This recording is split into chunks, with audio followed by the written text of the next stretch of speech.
Good morning. Welcome to Rob G Walk and Talk.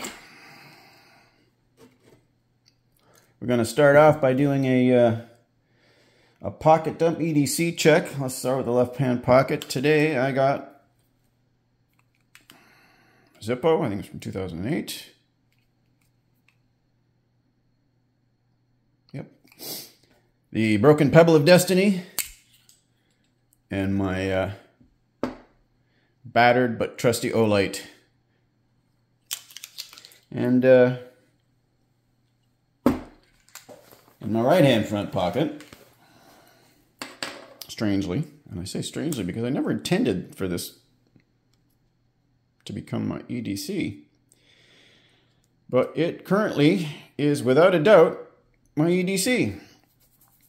It just keeps making its way back into my pocket constantly. I've had it for years and years and years and not carried it much. I have carried it over the years, but nothing like I have the last few weeks. Anyway, I'm happy to have it. I love Zolian blades. And thanks to Terry over at Terry's Knives and Man Stuff, I have been using my knife to eat my breakfast. And look at the patina I'm getting on that. It's tough to get it in this light. It's got a wonderful kind of grayish, bluish, half a dozen faint colors going on there. And it still has its shine. So I'm enjoying that. Anyway, love this Boker. Back in the pocket. And speaking of Terry over at Terry's Knives and Man Stuff, I just wanted to shout out to him because I've met some welcoming people in some online communities, but the traditional knife people have got to be the best. And Terry has got to be at the top of that list. He's just a real pleasure to deal with and was a friend of this channel right from the start. So thank you, Terry. Big shout out to you. Also, thank you for inspiring me to use my EDC more than I was before. I'm having a lot of fun doing it. All right, let's get on to the business at hand, at least what I decided I was going to do today. Let's start out with some visual interest here. I wanted to talk about Okapi knives, but I couldn't really talk about Okapi knives without... Boy, there's a big... Hard to get in the shot. Without talking about their... more popular, I would say, at least in this part of the world. In North America, these are more popular than the Okapis. These are used a lot in Africa, and there seem to be a lot in Jamaica. I wouldn't know firsthand, but I hear there's a lot in Jamaica. Let's get the pointer out.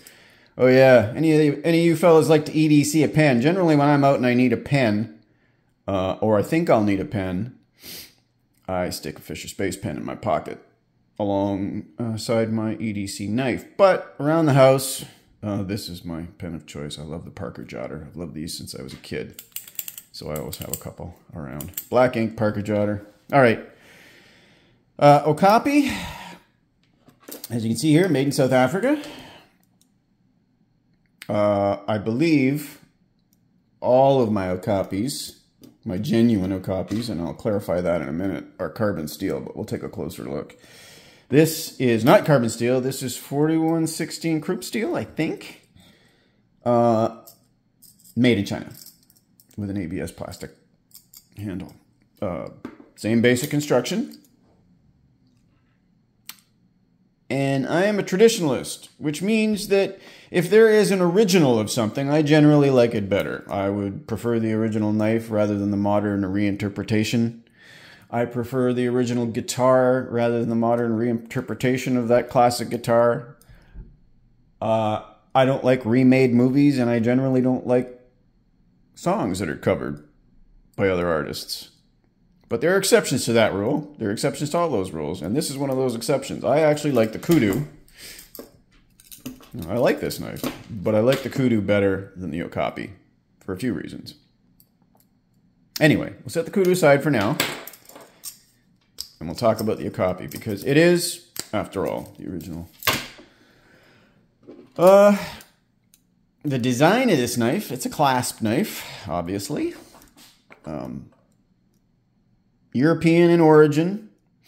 I believe Okapis were originally made in Germany. The brand originally was a German brand.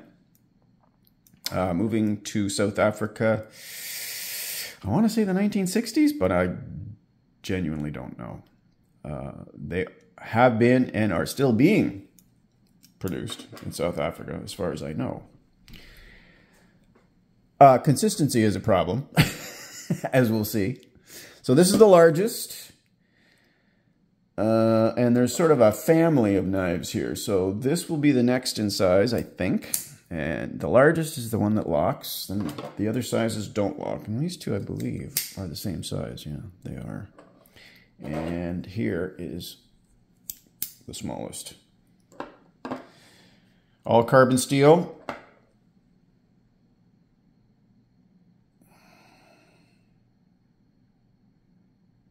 And these smaller ones especially can be brought to incredible sharpness. The blades are somewhat flexible. And of these two, one has a little bit of blade wiggle. Yeah, a little. And then a little up and down play. The other, rock solid. A knife like this with half stops, I mean, the up and down blade play is not a concern at all. And side to side is nothing more than an annoyance, really. It's minimal. I mean, you've really got to care about this to even find it. But these are cheap, affordable work knives.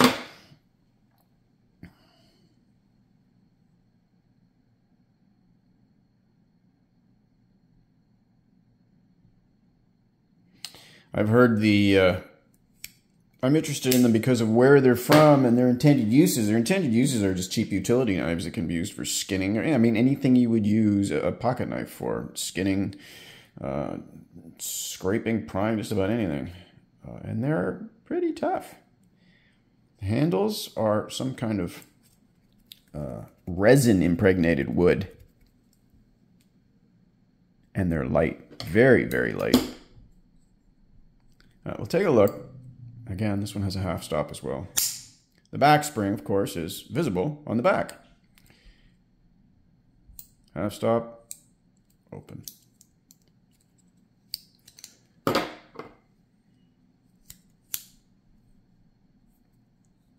There's the spring in action.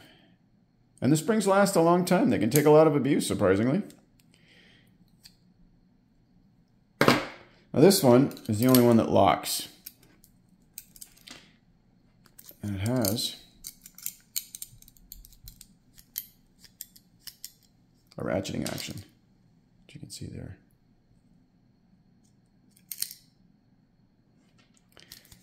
And to unlock the blade, you have to pull on the ring, but you also have to simultaneously push on the blade. And if you don't know how to do it, it can be very difficult. If you do know how to do it, no effort at all. Blade's unlocked, closes right up. Now, the cold steel version, I have two. And the reason I brought out two is to show you how I modified this one so that I could open it with one hand. It's hard to do on camera. I can do this reasonably well off camera. So I could open it for one hand, with one hand. And it still locks, and it's still solid. And how you do this, again, pull the ring, just a little, just to disengage a little. And then very simply move the blade one notch after that. But to make this a one-hand opener, or you can, snap it and drop the blade, pull it up against your leg and into your hand quickly. Because they are difficult to open. Cold steel makes a cold steel makes a very stiff back spring. And of course, when the back spring is stiff, and I've got arthritic fingers, so I was going to say I could do this, but maybe I couldn't. No, again, once the back spring is adjusted, no problem. There. I mean, you could snap it open in a hurry. And now you adjust the spring close the knife, grasp in this hand, take the spring, and pull. And you've got to pull hard. And what you have to do is deform the spring slightly. And when I say slightly, I mean slightly. You cannot see. I don't think you can see where I've bent the spring. But what you do is you weaken the spring by pulling it back and bending it just a little. Go too far, of course, and you'll snap it and ruin it. But when you pull it back and weaken it a little, you weaken it enough, test it, weaken it, test it, weaken it, test it till you get it just right, and then you can snap it open with one hand. And you've got yourself a quick deploy kudu, which, believe me, could come in handy. Okapis, I've done the same to my Okapi, but not with the same effect because it has a pinned pivot and the wood and the metal have natural friction that needs to be overcome. Screwed pivot. Now, I want to state, I didn't touch this. I didn't have to once I adjusted the spring. You need to adjust the spring in order to snap these open. Adjusting the pivot won't make a difference until the spring is adjusted. Then you can fiddle with the pivot if you want. Yeah, as a, I hate to use the word tactical, but as a knife pressed into service other than utility, let's say, not bad. Now, get these out of the way. We'll get back to the Okapi. I think this is a fake. But somebody's faking these cheap, either that or quality standards have slid so bad at the South African factory. Don't bother from here on. This is terrible. I don't think it's real. I think it's a Chinese. Well, it's got a supposedly a South Africa, supposedly a stainless blade. Almost impossible to sharpen. The lock does not engage at all. You will fold this on your fingers. It might as well be, in fact, to be honest, this non-locking is safer, far safer, because it has a half stop. This is a terrible piece of junk. As you can see, they got the 3-star and crescent moon inlay. It's got the back spring. I mean, kind of to an untrained eye, I mean, it looks like the right thing, but the wood is some odd flattened. It doesn't have a rounded handle. I don't know if I can get this on camera. It doesn't have a rounded handle like the. Of